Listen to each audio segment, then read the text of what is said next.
Good evening and welcome. My name is Emily Guerry, and I'm the co-director with Ryan Perry of the Centre for Medieval and Early Modern Studies, or MEMS, at the University of Kent. And it's such an honor to be chairing this event in front of a live virtual audience of hundreds of attendees across the world. Tonight, we're hosting a special seminar on contemporary portraiture and the medieval imagination, an artist in conversation with her sitters, featuring Lorna Mae Wadsworth, Rowan Williams, and Neil Gaiman. And I'm so grateful to each of our speakers for joining us. Before we begin, I just want to clarify a few technical things. First, as this is a Zoom webinar, only the co-panelists have access to their cameras and microphones. In addition to our excellent participants, we have further support from Sophie Kelly, who completed her MA and PhD at MEMS, examining the iconography of the Trinity in medieval visual culture, and who is now the project curator of the forthcoming Thomas Becket exhibition at the British Museum. We also have Roisin Astell, who is completing her PhD at MEMS on the representation of divine vision in Gothic manuscripts. Sophie and Roisin have worked on Lorna's catalogs and exhibitions before, and they will be assisting with the IT and moderating the Q&A during the event. I'm really grateful to them for their help. They're going to place a Google Drive link in the chat for everyone now. This link will take you to a PowerPoint file that serves as a catalog raisonné of helpful visual references to Lorna's work. So please feel free to explore this as if it were a digital handout. Tonight's conversation, which will include some pre-recorded spotlight questions from our colleagues and friends in churches and galleries, will be followed by a general Q&A session. So if you have a question for our guests, please just type it into the Q&A box at the base of the Zoom screen. As this is a webinar, remember that only the co-panelists will see these questions, and some of them will be moderated and read aloud by Sophie and Roisin later. There's also a chat box that all attendees can use to share your thoughts as we progress through the conversation, and the chat can be viewed by everybody here. Finally, this event is being recorded and anyone is welcome to live tweet as we go. Without further ado, I'll now briefly introduce our fantastic speakers. And perhaps the best way for me to do this is to use numbers due to the sheer scale of their remarkable careers. For the past 7 years, Rowan Williams has served as the 35th Master of Magdalen College, Cambridge. And before that, he was the 104th Archbishop of Canterbury. He reads 9 languages, and he has written over 30 books that range in subject matter from the Church Fathers to Dostoevsky and collections of his own poetry. Neil Gaiman's prolific career includes novels, plays, scripts for film and television, and short stories, also totaling over 30 books that range in subject matter from Norse mythology to American gods and collections of his own poetry. He is credited with being one of the creators of modern comics, with Sandman now in its 75th issue run. Last year, Lorna Mae Wadsworth became one of the youngest female painters in the history of British art to have her own retrospective, which took place at the Graves Gallery in her hometown of Sheffield. The exhibition, entitled Gaze, featured 65 of her works, including her celebrated portraits of Margaret Thatcher and David Blunkett, and her 6-foot altarpiece, A Last Supper. Her charcoal study of A Last Supper rests on the altar of the east end of Sheffield Cathedral, and a print is currently installed in St. Albans Cathedral as part of a wider initiative within the Anglican Church to present more inclusive works of art in sacred space. And it might come as no surprise that this image of a Black Christ by a female artist made headlines earlier this year. Lorna recently completed a number of portraits of both Rowan Williams and Neil Gaiman. This portrait of Rowan will be installed in Magdalen College to commemorate his tenure as master. And this portrait of Neil was unveiled last year in Soho to coincide with the launch of the television series Good Omens, based upon the book co-authored with the late Terry Pratchett. Today, it's on display at Shapiro Modern on Maddox Street. Other examples include a pair of paintings executed on built-up layers of beeswax applied to prehistoric bog oak. You can see Neil's likeness encased in bog oak at Shapiro Modern, and this portrait of Rowan appears on the walls of Philip Mould Gallery as part of the 500 Years of Women in British Art show. So tonight we have an incredibly rare opportunity to witness a discussion face-to-face but through our screens between an artist and her sitters. Let's open up the conversation with Lorna before handing over to Rowan and Neil. So Lorna, tell us about yourself and your work, and how would you describe your gaze as an artist?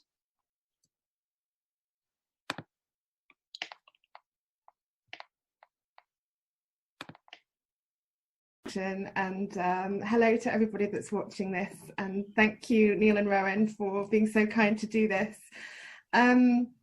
Well, one of my earliest memories was staying in at playtime in infant school to finish my pastel drawing of Plop, the owl who was afraid of the dark, which we were reading at story time. And I think in many ways that nothing has changed. You know, the bell has rung and I was supposed to go out to play, and I just wanted to stay finishing my picture. But when I was kind of coming up in the 90s, everything that I loved about painting and art was incredibly out of fashion, and it was all very conceptual based. And I had a lot of difficulty in trying to learn how to paint the kind of pictures that I wanted to paint. So I ended up studying illustration because you had to be able to draw to get on the course, which at the time was kind of unknown in an art course, so I was kind of railed against this idea that painting was dead. Painting is dead. Everything's been done before, and it's all that's left is cliche. And when I was doing my A-level, I read the book Ways of Seeing by John Berger, and that really made me think about the world differently, and how the canon of art is all the male gaze, and how that extends to our contemporary society as well. And it kind of really got my juices flowing and made me realise how much there is still left to do, that painting isn't dead, that women have barely got started. We've only been allowed in the Life Room at the Royal Academy for about 100 years. And it was impossible to be taken seriously as an artist without going through those strictures. So for me, the gaze is... is that for me, as speaking personally, my gaze is a female gaze, which in and of itself is subversive, I feel. And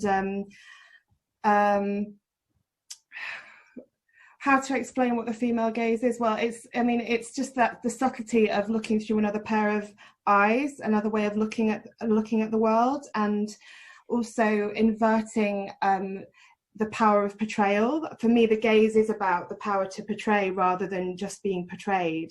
I've always loved painting people and connecting with people and capturing them. And I feel now that the world has kind of swung the other way somewhat, and people have kind of re-embraced images and beauty, which is one of the major things that I've always clung to, even when it was incredibly unfashionable and kind of seen as the lowest of the low. But that's what I think. Rowan and Neil, how did you find kind of the nature of the gaze and subjecting yourselves to kind of the portrait's intense study? Well, I think one of the things that comes to my mind is really summed up in the phrase you used just then, Lorna, about the power to portray. And when the gaze is female, when that is, as you say, it reverses a certain kind of convention, there's perhaps a different kind of negotiation involved, a letting go of some kind of power in unusual ways. And that's one of the things I find most interesting about being painted. It's happened to me a few times now, and actually always with female artists. 3 portraits I've had done by female artists. And yes, it's a salutary thing to be obliged to be still, and with some very demanding artists, not so much yourself, to be silent, I don't think we were too silent when we were working, No. but some are quite strict about that. And that leaves you with a very interesting relation, I think, where you are not powerless, you're negotiating, you're managing the relationship. You can't impose a shape on it as you might try to normally. And you have to embrace that in order for the whole thing to work. So, yes, a lot to think about. And just reflecting before I shut up on the female gaze there, I've long been fascinated by the contrast between two sibling painters, Augustus John and Gwen John. Yeah. And, well, Augustus himself knew that Gwen was the better painter, certainly. But I think if you look at the way they engage with their subjects, you do see something of the difference of being, without being essentialist here, a very deeply patriarchal gaze, which is possessive and flamboyantly aggressive, and that extraordinarily restrained, rather dry, but also very rich, very solid and thick-textured looking that Gwen John does. And that sequence of paintings and sketches she did of Mercus, apparently French nun, foundress of a religious order, she went on painting the same person over and over and over and over again because of that sense of never having possessed, never having owned what she was painting. So the power to portray is also a power to go on working, go on exploring a relation, maybe. I don't know, thinking out loud here. But, That's fascinating. You're actually hanging in the Philip Mole Gallery. You're hanging next to a Gwen John painting. I'm particularly proud to be there in that case.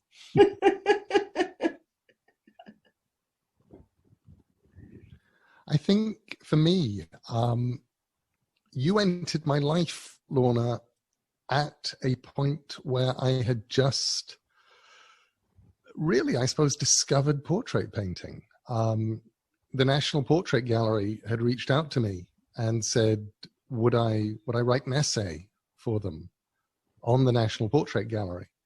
And I got to be escorted through and look and find people in there that I was fascinated by, and paintings and images I was fascinated by, and then write a whole essay about it.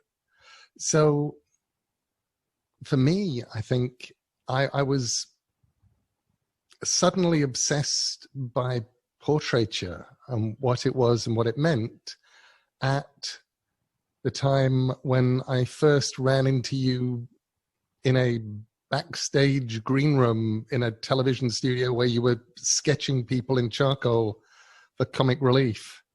And you did a sketch of me to be auctioned off for comic relief and then said, I really want to actually draw you at some point. And we exchanged details. And about a year later or so, you turned up and we began this sort of sitter and artist relationship. And I think what fascinated me in the National Portrait Gallery, and what's fascinated me now with every portrait that I look at, is you realize that there's a sort of a collaboration going on.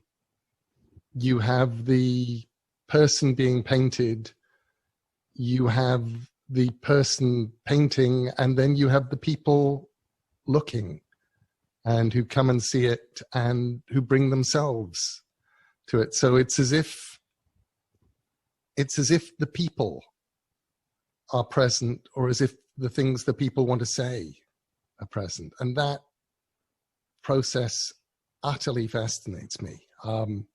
I look at the paintings that you've done of me, and I know that nobody else would have said those things that you're saying in paint about who I am and what I look like. And that sort of intersection of who you are and what you look like, for me, I think is the most important thing about portraiture. I very much warm to that idea that it's a sort of collaborative venture, this business of being painted. And I think what Neil's just said is a reminder. It's not just the sitter and the painter either. It's the imagined public. It's the other seers who are invited to see, and somehow the identity that comes out in the portrait is theirs as well. And I don't know, Lorna, when you're painting, do you think of those other seers, those other gazers, as somehow ghostly presences in the room or potentials?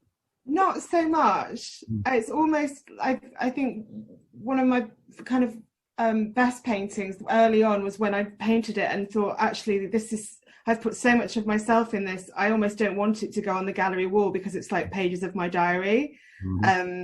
So I think that sometimes the more you think of an audience, the more it kind of gets a bit about kind of pomp and ceremony, which, you know, I love kind of riffing on art historical tropes, so I'm always up for a bit of, you know, pomp and ceremony. But I think it's strange. I think there has to be that kind of personal connection, but then you are also very aware that someone has trusted you with their likeness and their image.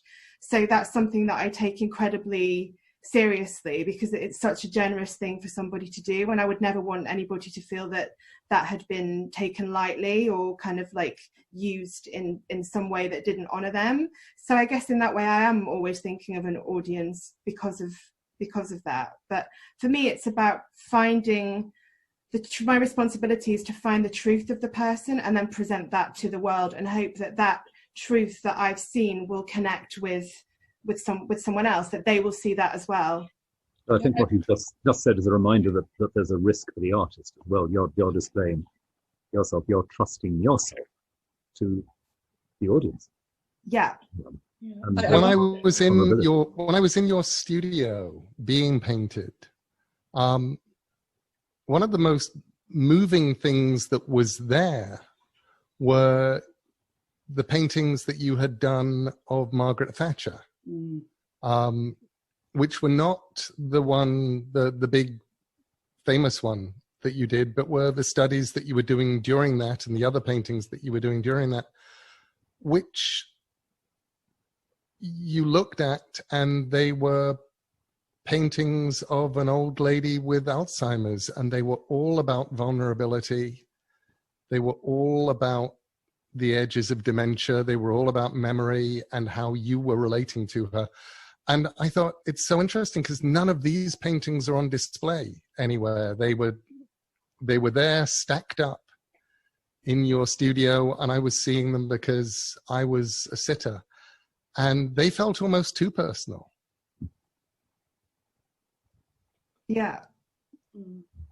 No, I kind of, some of them were studies and some of them were I revisited a number of years after she died, because that painting was so kind of huge for me in terms of selling it and my career and what happened to it. And my relationship with Margaret Thatcher was kind of, it was very sweet in lots of ways, because when you know, I was kind of called on, it's like when I went to call for you every day, it was like Rowan at kind of 10 o'clock, I'd come and knock on the door as if I'd come round to play. So as the weeks passed, when I went to see Margaret Thatcher and sort of spending afternoons with her, she became almost like a kind of family figure to me. And when I first started the painting of her, I worked out the composition in the first sitting with her, which was very, very much informed by kind of my lifetime up until that point of seeing her image projected. You know, the painting that I did is 6 foot square, and is very much informed by her being in, you know, the little television in the corner of the room and the spitting image and the poll tax riots, and, you know, her as being this kind of huge cultural kind of figure. But as I spent time with her, obviously I got to see the human behind that, and also kind of what the ravages of time had done to her, because at the time it was about a year before it became public that she was in any way affected by dementia. And I grew very protective of her, and she was very, very kind and sweet to me, which was very confusing for me. Yeah, the paintings that you saw, Neil, were very much me trying to make sense of this kind of really kind of complicated and big relationship in my life with her, and the responsibility of her imagery and the kind of after effects of that. And yeah, I don't know when I will show them, but I kind of felt like I needed to get it out to try and make sense of how I felt. Well, I wonder, Lorna, if this might be the right time to bring in Philip Mould's question. And of course, his gallery was where you first displayed your studies of Thatcher, and the very famous one, in fact. And Philip Mould has a question for all of you, and it is where Rowan's portrait currently hangs. I'm standing in front of a portrait of Rowan Williams, not that he needs much introduction, by Lorna, who is on the panel. And I have a question, and it's a question that has arisen really out of hearing people and talking to people responding to this, because it's part of a larger exhibition of 500 years of artists, female artists in Britain. And one of the things that is immediately obvious about it is the fact that the subject is a man of God. He is wearing a clerical collar. Now, there aren't many professions that actually have the advantage of so much clarity in its sartorial symbolism. And what I want to ask you is, do you think there is more of a place for symbolism these days, or even less of a place? Do you think there's too much of it? Do you think it's a dangerous thing? And all of you, in one way or another, deal with symbolism. So I thought I'd try it out. So where does symbolism fit for all of you?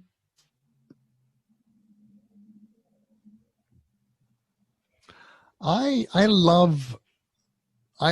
do love the fact that there are professions that are recognizable that also shade over into other things. Rowan's portrait is godly. I look at mine and I go, it felt like Lorna sort of sidesteps the symbolism and then brings it back in as a painter by taking a lump of 6,000-year-old bog oak and then turning it into a book and then painting me on the front and on the back of it. Thus saying, well, I'm an author and here is a book, and it is an absolutely unreadable book because it's a lump of something ancient, which somehow makes it much more real and resonant and feel like what I do is the same thing that human beings have been doing for thousands upon thousands of years, which is just telling each other stories, and connects into that. So I love the idea that you can create sort of symbolism in a sideways way as an artist, by your attack on the subjects. I won't even mention taking the actors in Good Omens and then portraying them as religious icons. It's gloriously upside down, but it seems to be part of an artist's vocabulary. When I think about symbolism in this connection, I think also about the various ways in which each of us, in fact, carries rather more messages than we're conscious of.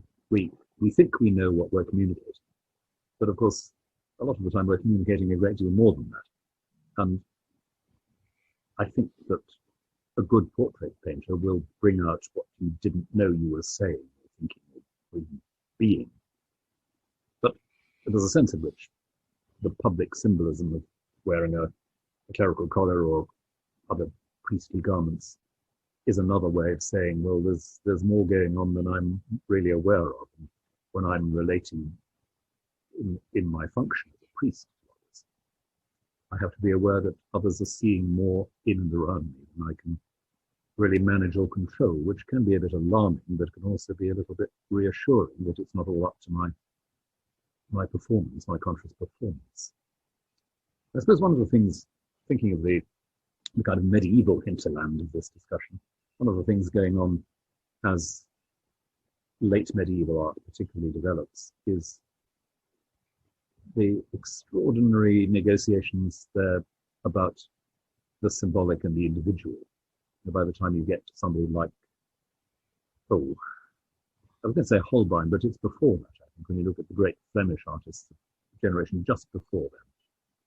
A wonderful kind of balancing on a knife edge between a very, very attentive representation of the individual, but also a clear sense in the framing and the objects scattered around of what that individual stands for and communicates apart from their own individual identity.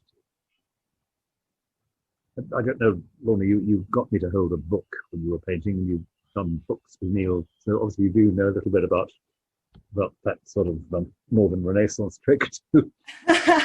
Well, a lot of what goes on to make a portrait is actually quite prosaic and practical, in that I wanted you to be doing something with your hands, but it was very funny, the journey that we took to reach the title that you were holding, because when I first, do you remember when I first asked you to hold a book, because you love books so much, you just grabbed one at random, and then I didn't like the way that the typography design interacted with your fingers. So at the sittings, I said that you needed to take another book, and so you were like, okay, fine. So you just picked up the nearest one, and I was like, you sure you don't want to, kind of think about it, kind of have a kind of look? And you went, no, it's kind of just too big a task.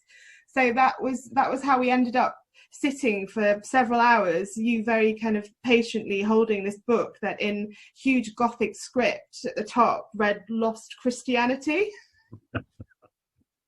And I was thinking, well, this could work out incredibly well for me. It could be all over the Daily Mail, and all of the symbolism of this painting and what it was imbuing. But after a while, I took pity on you and sort of gently suggested that we might want to rethink the tone that you were holding, which, as you say, is how we found the book that is so apt and so symbolic for you. So you might like to tell people about that. Yes, the book I'm holding in the official portrait is a collection of essays by David Jones called Epoch and Artist. And David Jones, both as a poet and a visual artist, has been massively important to me for, over 50 years. And there's an essay in that book on symbolism, really. It's called Art and Sacrament. And it's about the instinctive symbol-making capacity of human beings, and precisely about the way in which we're always saying more than we realize. Jones imagines in that essay what's involved in giving your partner a bunch of flowers, saying what is that actually about? All the resonances and the imagery of giving flowers, particular flowers. There's just more going on than you could ever manage to squeeze into any prosaic representation. So yes, that book was a very apt one. And just for the record, it's the 125th anniversary of David Jones's birth this coming weekend. So wow! Happy returns, David Jones. I also loved how the text on the front of the book was actually typography that he designed himself. That's right. Yes, he's a great letterist. Yes. We have another related question when it comes to context and the medieval imagination, and we'll see if this works on Sophie's end. If not, I've got a backup over to you. I'm going to give it a go, and we'll rely on Emily if not. Yeah, no problem. Hello, my name is Tim Nash. I'm canon librarian here at Canterbury Cathedral.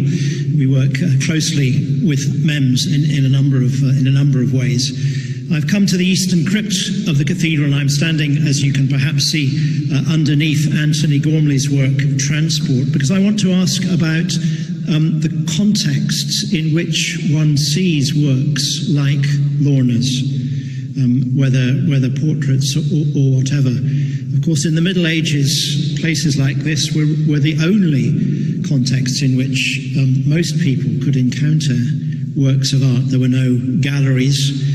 What's the difference between seeing a portrait in a place like this and seeing it in a modern gallery? Does it matter? Does it make a difference? Thank you. One thing that occurs to me that I thought that Emily was going to mention and then she didn't was when Lorna was coming to assemble her Sheffield exhibition, her Last Supper was brought up, and she discovered that somebody had shot at the Christ in that, that there was a little pellet hole in it where somebody had fired a pellet gun of some kind and the paint was chipped. And that had come to the gallery from a church.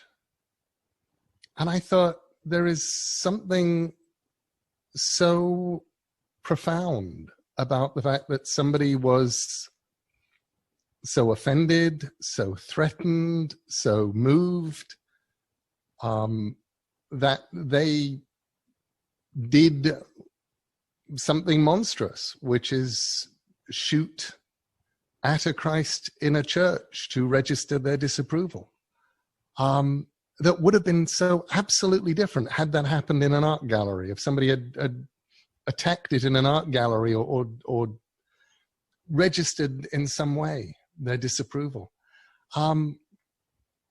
That it seemed to me that absolutely where something is on display, the context, the other things around it are absolutely always as important.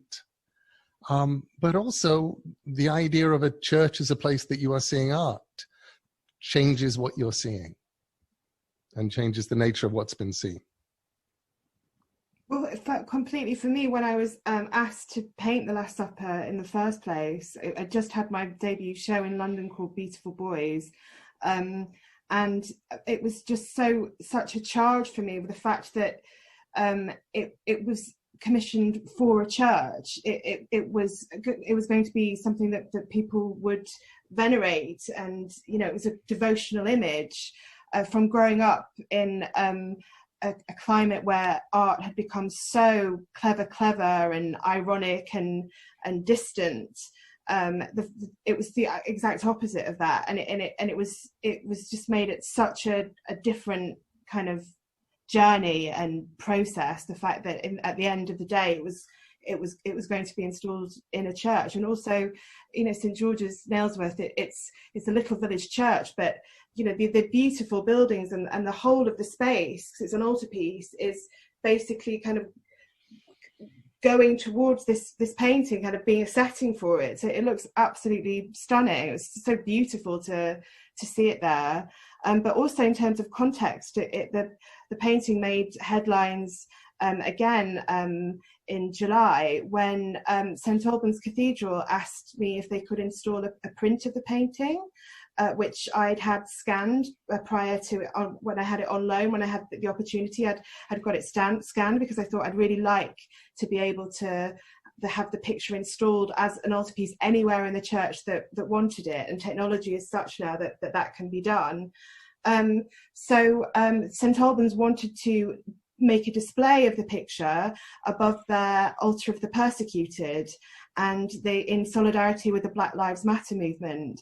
And it was that context that made it newsworthy, and it made newspaper headlines in newspapers around the world because of the fact that St Albans, an ancient cathedral, had done this act, used their context in solidarity with the Black Lives Matter movement, and trying to be more inclusive in light of Archbishop Justin Welby's recent comments.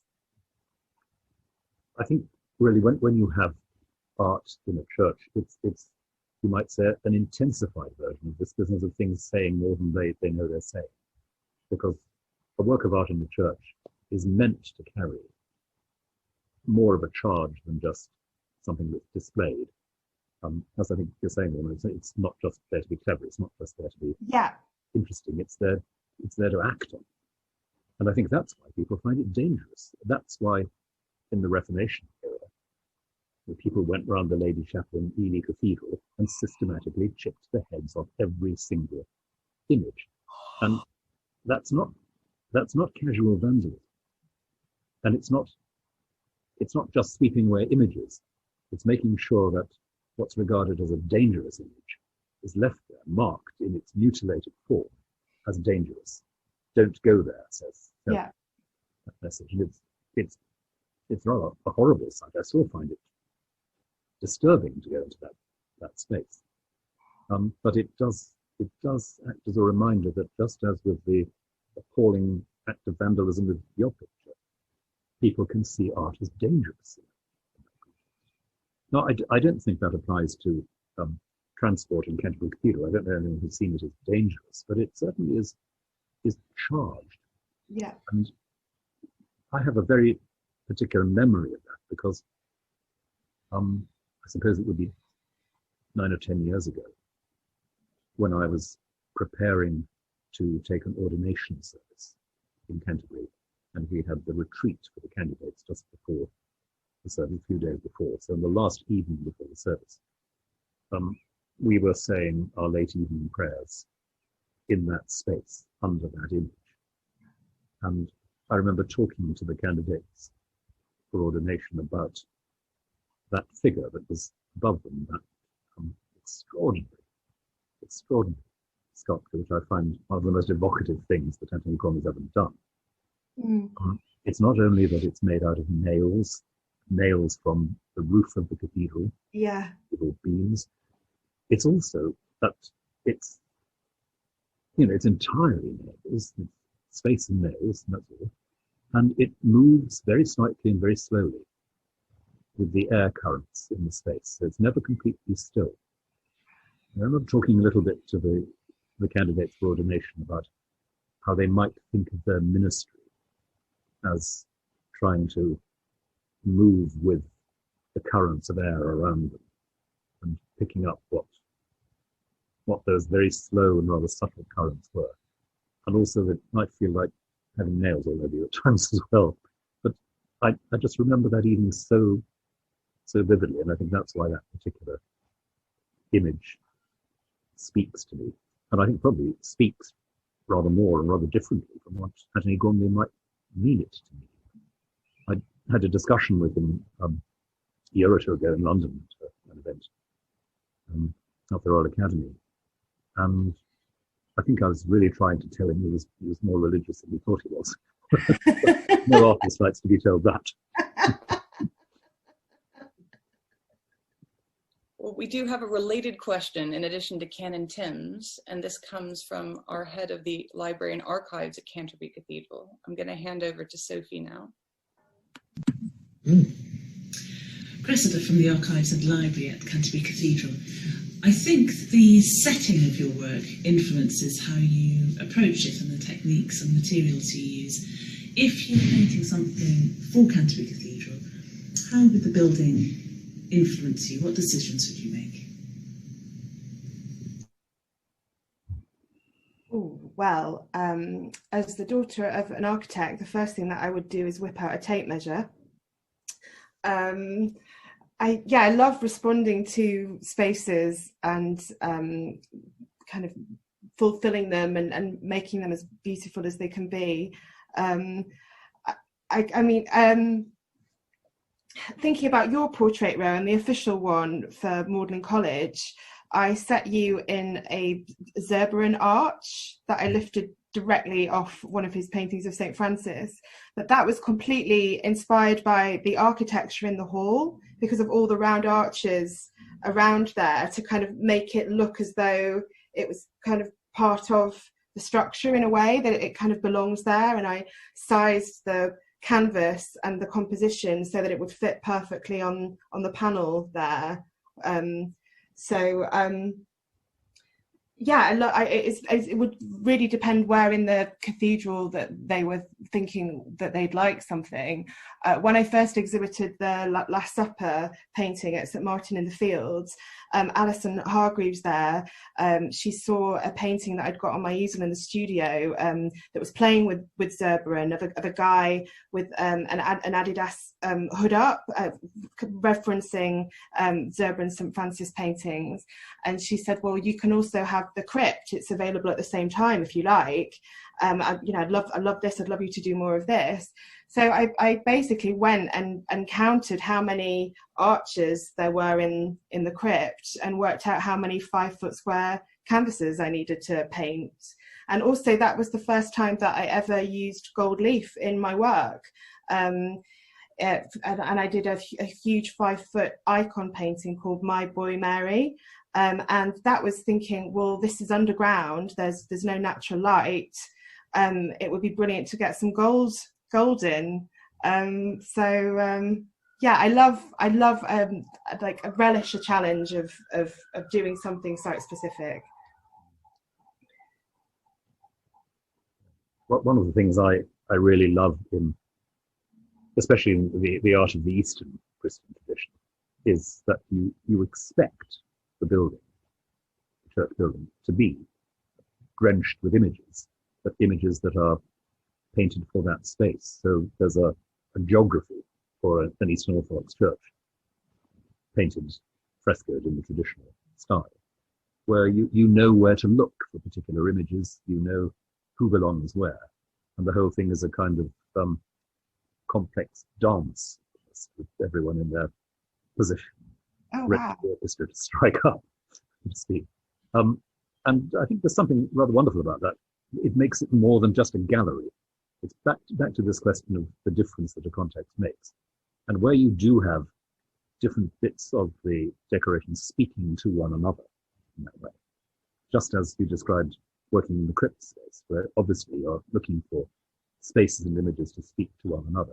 That's very different from the sort of bare display against a wall, isn't it? Yeah. Well,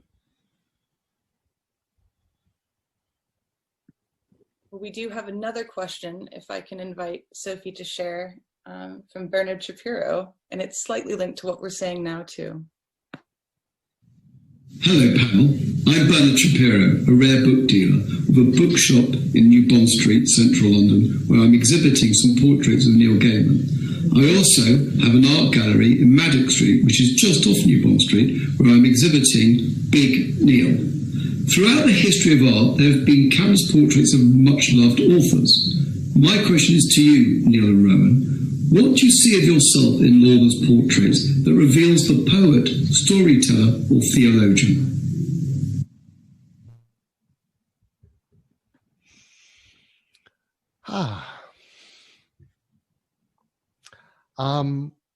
I think for me, it's the feeling of soul.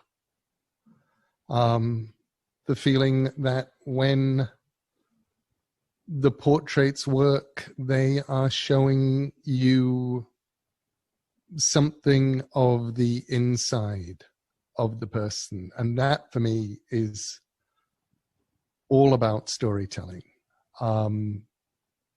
You can't look at Lorna's picture of Rowan and not wonder who he is as a person. The paintings that she did of me, I felt seen, and felt seen in a way that I normally don't when I see images of me, whether photographic or drawings. Normally I feel like I am seeing a version of me that I am projecting to the world, the way that I would like to be seen. And with Lorna, I felt that I actually was seen. I resonate completely with that, the experience of being seen, the experience of something that goes around the projection that I was saying earlier about being in control of what you're communicating. But when I look at Lorna's portraits of myself, I suppose one of the things that it looks as if I'm doing is listening. And I hope that's there. That's something truthful, because I know from my experience of writing as a poet, and also in a very, very small way as a dramatist, the element of listening is very much to the fore. I want to hear which words are going to walk in and sit down together. I want to listen very intently to see what's coming through. And I don't mean that to sound weird. It's just that is, I think, how anyone working with words, whether it's storytelling or poetry or drama or whatever, is doing. There is a listening, isn't there? In creating dialogue, even in creating description, the words have to sit together. The words have to, again, like images, speak to each other in a deep way. That's why the listening element, I think, is what I'd recognize there as something to do with what I think I'm doing as a writer, as a preacher too, I guess.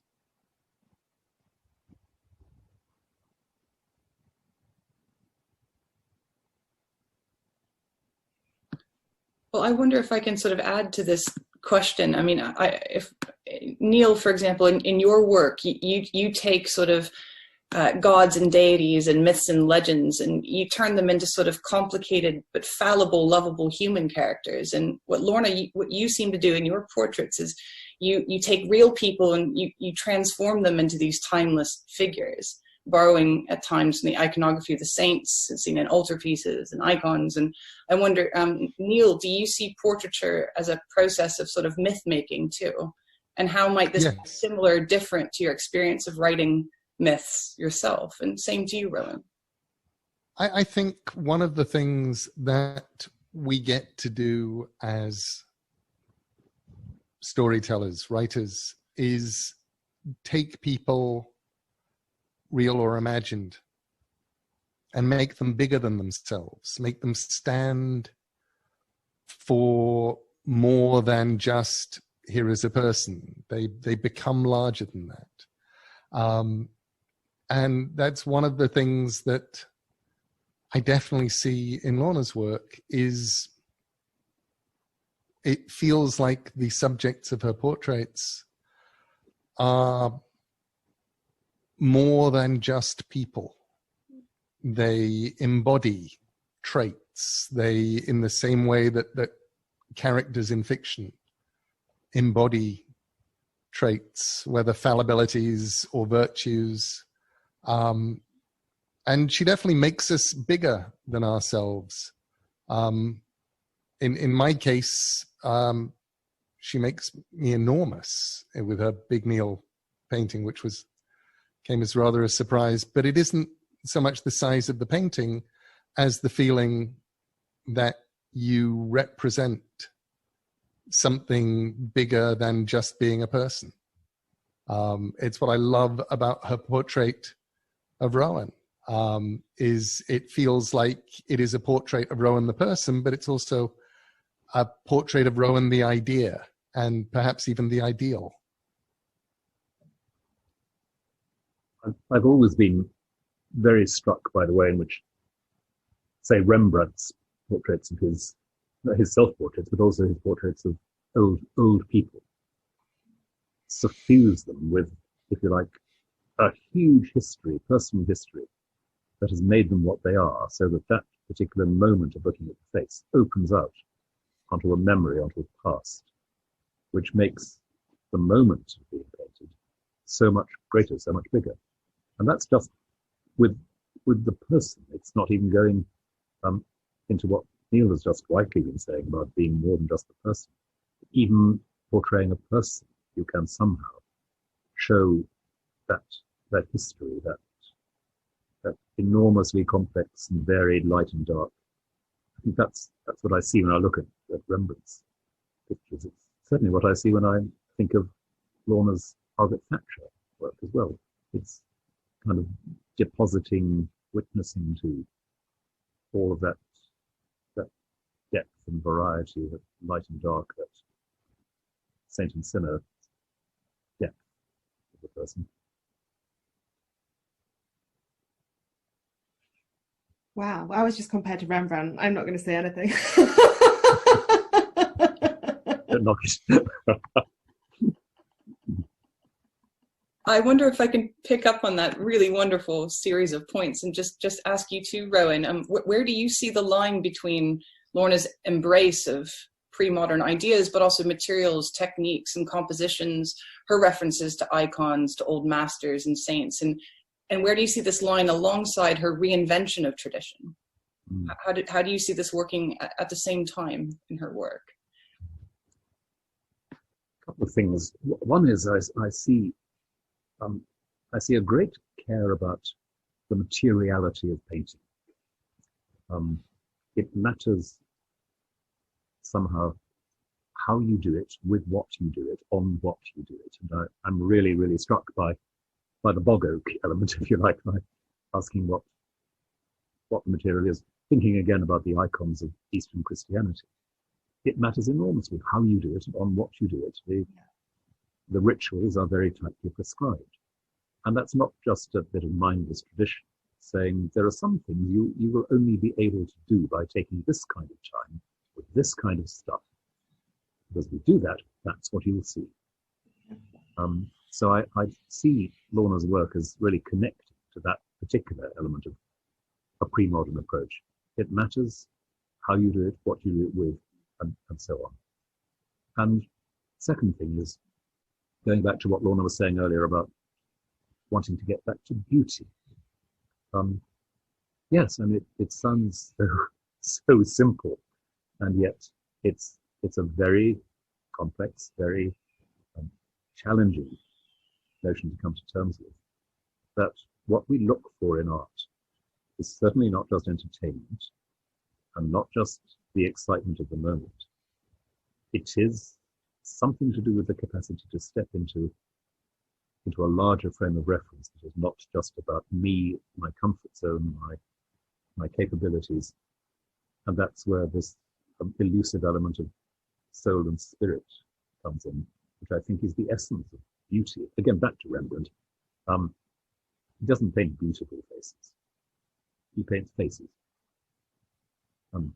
And by doing that, the beauty is at a different level. It's a kind of inviting and challenging space, not just a consolation. I don't know if that rings bells, Lorna, but that's how I'd see beauty working. No, completely. You know, I agree. For me, beautiful paintings, they can touch me in a way that nothing else can, and the kind of sense of order from a beautiful composition, and when something's been constructed in such a way so cleverly that your eye never stops moving around the canvas, and the way that everything is balanced. I think in a mad, uncertain world, it's the kind of one moment that everything has been kind of made in a way that you can kind of hang onto, and there's kind of order in the chaos. And I've always sort of responded to that in a way that nothing else has been able to match, the way that kind of my soul kind of soars in that way. And even though I kind of, like as I said, as I was growing up, that was all kind of frowned upon and laughed at and seen as so passé, and that I shouldn't be wasting my time trying to do that kind of outmoded kitsch stuff, like painting kind of figuratively and realistically, and I should go and put something in formaldehyde and or a light going on and off or something. I sort of thought, well, that might be somebody's truth, but that's not my truth. So there's no point me going away and trying to do all that, because that's not what I'm here to do. I need to follow my truth and what moves me. I think that's how you can get anywhere as any kind of artist in any form, is kind of trusting what you love and just kind of going for it. But I also love one of the things that you do, which I was allowed in some ways backstage and got to see it happen, which is teaching yourself technique. You know, I remember the conversation where you said, I've got this bog oak and I'm going to try painting on it in wax. And you started out trying to paint on it in wax, and it was terrible. And you started again trying to paint on it in wax, and it was slightly less terrible. And then you started to evolve the technique that you're using now, where you put down a layer of wax and then you put an oil on it, and another layer of wax and put oil on it, and build up this three-dimensional thing that is that nobody, as far as I know, has painted like that before. Or if they have, they haven't for a long time. So it was as if you were rediscovering and reinventing the techniques that you needed in order to do the painting that you needed to do. Yeah. And watching that process happen for me was absolutely fascinating, because normally one only gets to see the technical accomplishment. You don't get to see the process of inventing the technology that will become the technical accompaniment. And the failing, but the failing is how you get good. Yeah. I've never written anything that was any good that I hadn't written a bad version of, or a bad attempt at doing that kind of thing first. You have to do that in order to figure out how the thing works, and then to find your bounds, and then to build. I think that brings me to our sort of wrap-up question because of time, but what advice would you three give our students today, students of art, literature, history, hagiography, theology, about the place of their studies, especially now in the year 2020? It's been, in a word, a terrible year, and it's sometimes hard to see the beauty in the arts and the humanities when our day-to-day reality is so stressful. So on the subject of failure and learning and beauty, what advice would you give to our listeners?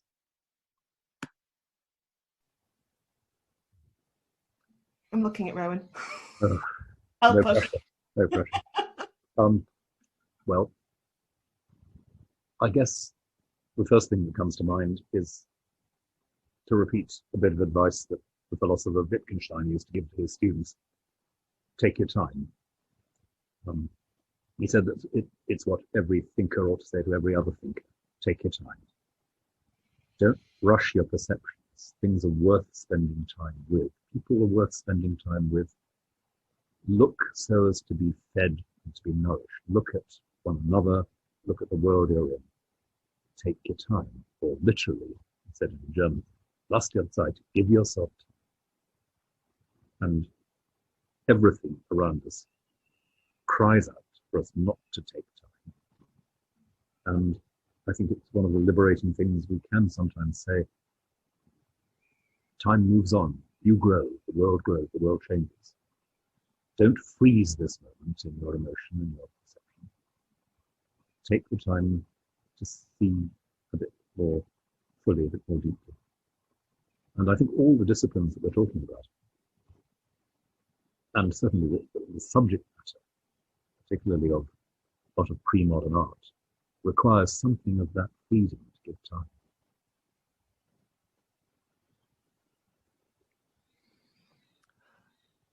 I would say that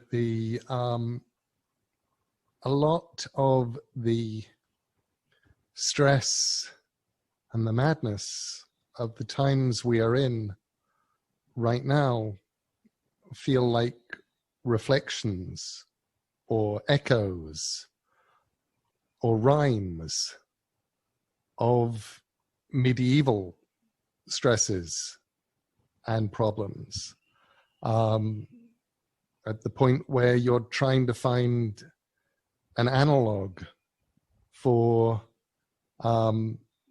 being confined in your houses because of plague, you wind up going back hundreds of years.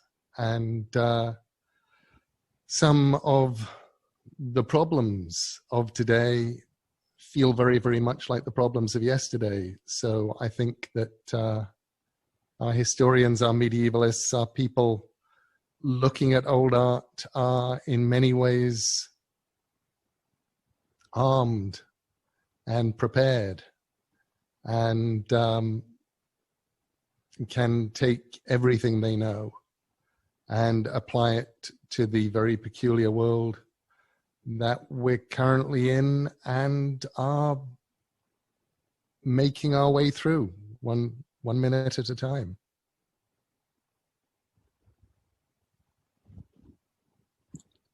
Well, that's incredibly moving and inspirational. And I think what we'll do now is we'll close the sort of formal part of the chat and open it up to our attendees who have lots of questions for you, Rowan and Neil and Lorna. And just personally, thank you for answering that last one. It really gave us a lot of solace. But yeah, I'm going to hand over to Sophie and Roisin now, who have been carefully moderating questions from our 200 plus delegates. So over to you guys. Thank you, that's great. And just to say, if anyone has got any questions now, please just do put them in the Q&A box. This question is for all panelists and kind of picks up on, Neil, what you were just saying about reaching back hundreds of years to the time of the plague, I suppose. But it's quite a general one. Just could you talk about the ways in which your work has been influenced by medieval literature and art, and the different forms of contact between the medieval and the modern that are available to writers and artists today?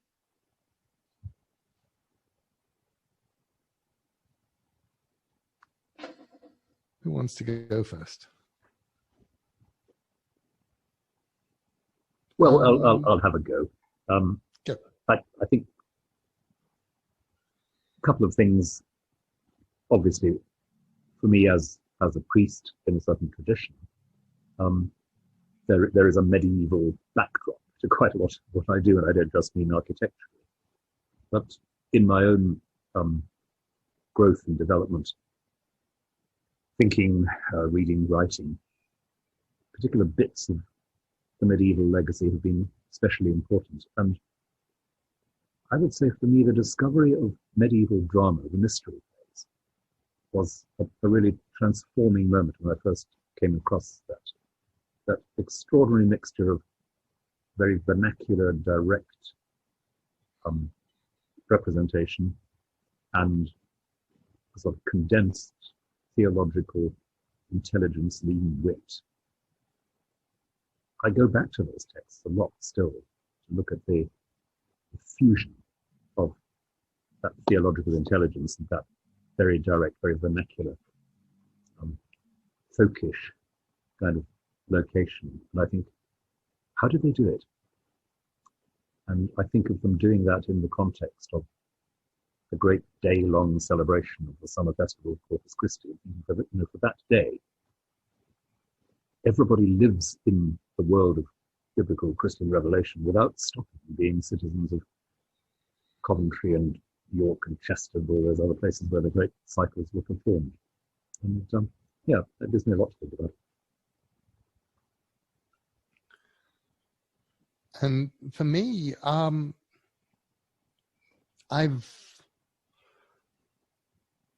I suppose I'm not very good at going, well, this is something I get from this particular time. I don't think I could sort of slice the salami of all of the time that's gone before and take out the salami slice that is medieval time and say, well, this is what this does. Because it feels of a piece with all of the time that's gone before. I'm just incredibly grateful for Penguin Classics. I'm incredibly grateful for all of the reproductions of great art that we have today. The fact that I'm living in the early 21st century and I can read medieval books, I can look at medieval images, and I can share the immediacy, and I can read historians and writers and thinkers discussing that time. All feels tremendously valuable. And it's obviously valuable when I get to go and write a story set in those times and try and get myself into the ways that people were thinking. But it's honestly just as important when you're imagining the future, when you're imagining fables or fantasy worlds, or walking one step away from the world we're in and trying to look at it from another angle, to go, well, this was the simplicity and the complexity of what they did then. And there are things that they did then where the attention span necessary to create things, including cathedrals, is utterly glorious and unlike anything that it feels like we have now, where, you know, in the Mayfly Twitter shooting star media, where everything is happening now and now and now, and the idea that in medieval times you could absolutely begin something that your great-grandchildren would finish. That feels to me so incredibly important and resonant, and what I try and create now as a writer.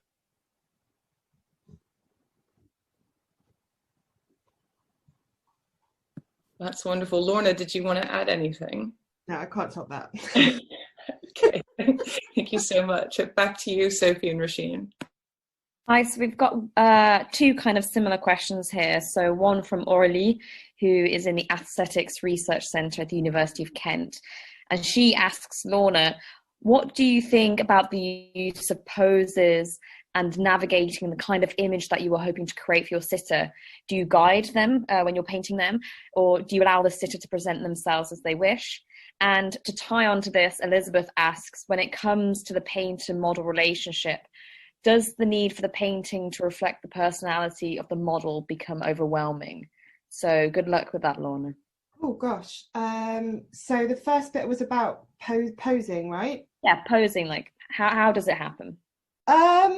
It's a kind of mixture of directing people, and that. But then the more you try and perfect a pose, the more wooden it gets. So it's. I think people don't realise that the minute that they walk through the door for a portrait sitting, the sitting has begun. You know, while I'm making them a cup of tea, while we're chatting about how they got here, it's all kind of part of drinking in that person and seeing them and sort of seeing their mannerisms and the way that they move. And a massive part of what I do is lighting. The lighting is so important. So the way that the pose of the person and the lighting together, it's sort of a process that I just kind of embark upon, and I don't know that I've got there until I've arrived, and I'm never quite sure how I'm going, but I just keep looking. But what was the part about the It was just a question about asking about the painter-model relationship, and does the need for the painting to reflect the personality of the sitter become overwhelming for you? No, I wouldn't say overwhelming. But it's not, I don't think it's about personality, it's more about temperament. Some people are really not temperamentally suited to having their portrait painted and sitting for you from life, because they have a lot of nervous energy, they don't relax in themselves, they fidget, they feel like they need to be doing something, they can't just be. I mean, one of my favourite people to paint in the whole world is my muse, Joachim Graham, who is, I've been painting him for more than a decade, and he has just the most quiet, gentle, self-contained energy that he's incredibly relaxing to paint, because I don't have to use any of my energy making him feel okay. That's often very draining when I'm painting somebody, because I'm having to constantly be a kind of aware and kind of sort of shepherding the sitter through the process to reassure them. Whereas with Joachim, you know, we kind of have a silent understanding, like he's very patient. if he gets cramp in his foot, he won't tell me. So yeah, so I don't think it's personality so much as the temperament can be quite overwhelming.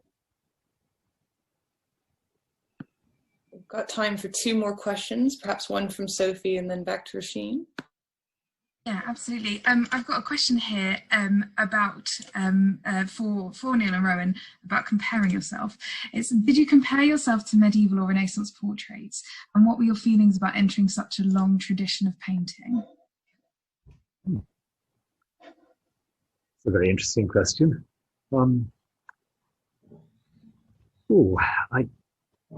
As I said, I have had portraits done before, so it wasn't a completely new thing. And when I had an official portrait done when I was Archbishop, I was very conscious then of standing in a long tradition, because in Lambeth Palace, where the Archbishop lives, there are portraits going back to the 15th century. And yes, you look at those and think, oh my goodness, so I'm going to be part of that succession. And it, in a way, without exactly comparing, it provided a context. It sort of relativized the importance of it, not making it less important, just making me think, okay, well, this is one chapter in a very long book which hasn't finished yet. And that sort of helps. It's not as if this is a great celebration of one particular moment in the history. It's a necessary part of what moves on. And the same, I suppose, with portraits of masters in colleges. So, yes, I want to think a bit more about the comparing thing, but certainly being aware of stepping into a tradition that will go on. There will be more portraits of people holding these offices and communicating the non-personal as well as personal things that they do. For me, I love the idea of Rowan, of that, the idea of portraits as you are hanging here, but in 20 years' time, somebody else's portrait is going to be there, and in 100 years' time, there'll be another 5 portraits, and that's really kind of moving. For me, I definitely wasn't aware of anything other than Lorna Mae had decided I was going to get painted, and so I was going to get painted. It was not even something that I remember I was given any kind of option in. She had decided it was going to happen. She came over, began the process, and then informed me that I need to grow a beard because she would be painting me with a beard. So I grew a beard. And I'm sure that the relationship of painter to paintee, in medieval times, the paintee got to be a lot bossier and got to say things like, I will give you gold, make me look good, and so on and so forth. Whereas in this case, I was just informed when I would be sitting, how long she would need me for. And when I sat down, I was basically told, sit over there, look over there, and try not to move your head. I'll tell you when you can move. So it was actually, it was wonderful because there were no decisions to be made. I was being bossed around, and I got to stare out of the window thinking about stories. So. And you got cups of tea. I got really good cups of tea. Don't make me sound too cool. Thank you both. And we've got time for one more question from Roisin. Yeah, can I just say I love the fact that Lorna was like, Neil, you need a beard, and you just grew it like that. You know, no questions asked. Absolute dedication to the cause there.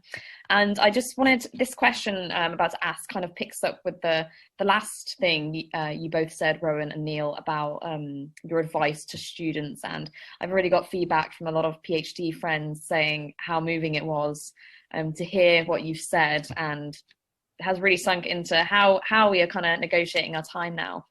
But the question I've got here is from Wayne, and he says, I think Lorna's already answered this, but probably to Rowan and Neil, in your writing, have you ever backed yourselves into a corner and found that the resolution that you came up with has led to something unexpected and practice changing? That's a brilliant question. And the answer is yes, I think. In a way, it seems to me that every poet, never mind theologian or novelist or storyteller, is almost looking for that moment where you find you've created a problem you can't solve in the terms that are familiar to you. So you somehow have to let yourself be pushed into some sort of breakthrough. I think that's why so many really great poets do shift their style. It's as if they've come to the end of what they can do in mode number 1, and they know they've got to break through to mode number 2 or 3. I think when Shakespeare moves from the era of the great tragedies to the last phase, to the Winter's Tale and Cymbeline and so on, that's going on. If you look at Yeats's career, you can see familiarly there are 3 phases of Yeats' poetry. Henry James's novels, Geoffrey Hill's poetry, which moves from being almost unbearably lyrically dense in the, let's say, 70s, early 80s, to the very sort of telegraphic and difficult and grainy style of the later work. So yes, in a way, backing yourself into a corner is almost what artists hope for. I'd say the same for theologians in a way, because you have to test the language you've got. I won't say to destruction exactly, but you've got to see how it holds, where the tensions are, and hope that in exploring that, actually you will be, as I said, drawn into something fuller, something yet more stretching and more exhilarating. I could not agree with Rowan more. I feel like all of the advances I've ever made as a writer have been made by backing myself into a corner, have been made by going to a place where I did not have the tools and I did not have the skill set to write the thing that I was going to need to write to get through whatever I was doing. And so I had to evolve the tools. So I had to do it anyway. And not being able to do something and doing it anyway is the best teacher. It's the point where you discover what you think about something as an artist. It's the point where you discover how you feel about something as an artist. And it can be as simple as writing a novel and one of the characters doing something in the novel that you hadn't expected, but that's what they have to do because it's obvious at this part of the novel that that's where you're at. And now you have to rethink everything else that's going to happen in light of a thing that you did not expect. Or it could be as simple as realizing that you need to write something better than you are as a person or as a writer. And you're still going to have to write that. So you're going to have to build the ladder in order to climb up to the place where you can write it. And because you have no other alternatives, you do.